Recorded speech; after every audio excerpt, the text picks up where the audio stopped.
Varicose veins are more than just a cosmetic problem. The painful, ropey, bulgy varicose veins are all indicators of vein disease. So venous disease is very prevalent. Many times it remains undiagnosed and untreated. So the veins in our bodies are the return system. They bring the blood from the feet back up to the heart. We have many valves in our veins to keep that blood going in the upward direction. One reason or another, these valves may start to malfunction, and that's when the issues start to arise.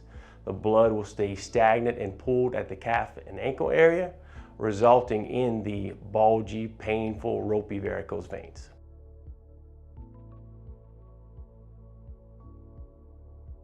So who are at risk of developing chronic venous disease? Patients who are on their feet long periods of time, female in gender, the older population, smokers, patients who have chronic deep vein thrombosis, DVT.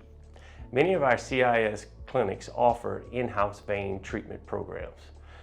We offer a variety of different modality vein treatments to meet your needs.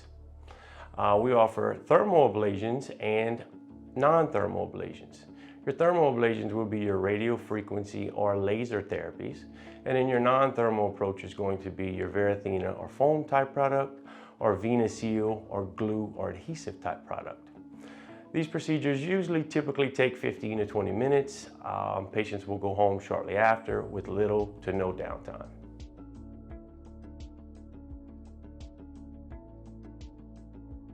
Signs and symptoms of venous disease would be a patient experiencing pain, swelling, redness, tingling, restless leg syndrome, varicose veins, healed ulcers, and in severe cases, active ulcers. Get to the root of the problem and receive the quality of care you deserve by contacting one of our CIS expert members.